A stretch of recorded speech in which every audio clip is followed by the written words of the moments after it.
what surprises me and shocks me the most, I would say, is the veil of impunity that surrounds these specific cases. And I'm not pointing fingers here, but what I'm trying to say, and I will explain it so it remains very clear. How is it possible that so many people, because it's not 2 or 3, it's 50-something or 60-something people, are stopped in a major highway, taken to a location that is by no means isolated, which is 3 kilometers, but it's a hilly area, I mean, not so far from the highway. Moreover, from some areas of the site, you actually can see the highway. Not that you can be seen from the highway, because you're in a higher place. How can you fire so many rounds of automatic rifles that can be heard in the surrounding area, considering that in order to get to the site, you have to pass a military camp, a detachment, I mean, that is very few kilometers away from them. How is it possible that, considering that it is a distress call, stating pretty much the facts, that the wife of the vice mayor called saying this is happening, the response arrived like 5 hours later with an enormous, monstrous, excavator at the site on top of it that says where it comes from. Digging these graves that by all means would be found. That is the interesting thing of it, because in general terms, perpetrators try to hide the evidence in the best way they can, so not to be found. But yet again, you don't need to be a rocket scientist to discover that this evidence will be found. Because, you dig in such a hole, and you're leaving everything freshly dug earth. It's anybody in the right mind would know that you're going to find something inside. So there's an issue of, there's a combination of trying to hide and trying to state at the same time. I did that. I have the ownership for this. So it's very interesting. It has a dual element.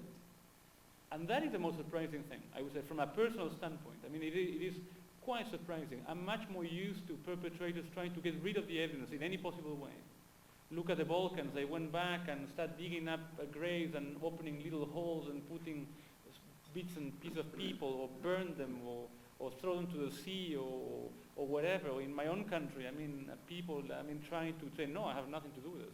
It's like, there's nothing to be found. What evidence can you find? But in this case, it's exactly the reverse. All of it is like, it was to be found.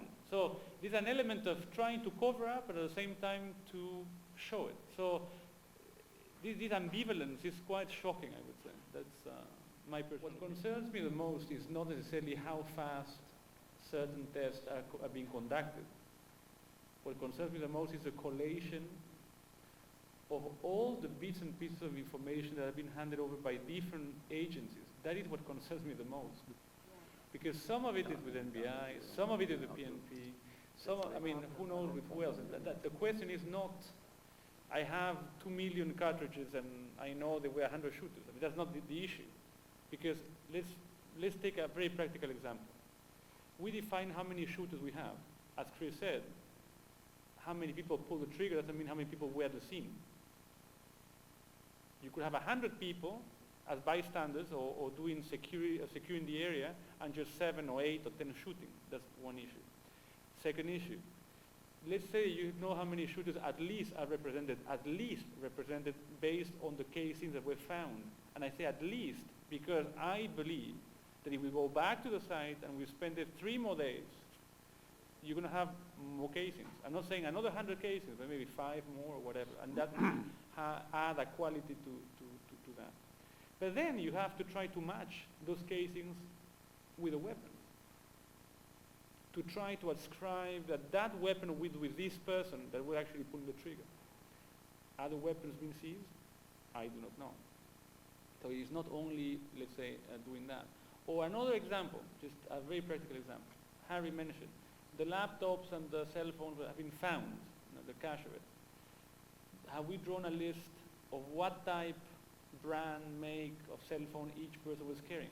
Because you will need to establish a factual link beyond the witness testimony saying that the things are there, that indeed that phone belonged to this person.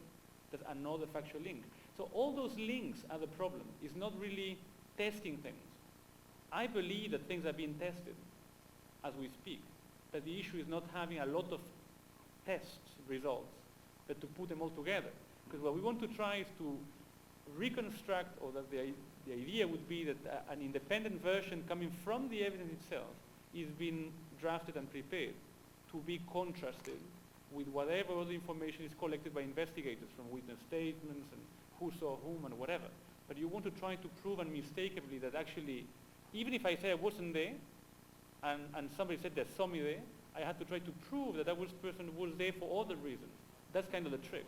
So my main concern is primarily that, the pace of the collation is what concerns me the most, more than the pace of whether, tests are being conducted on individual pieces of evidence.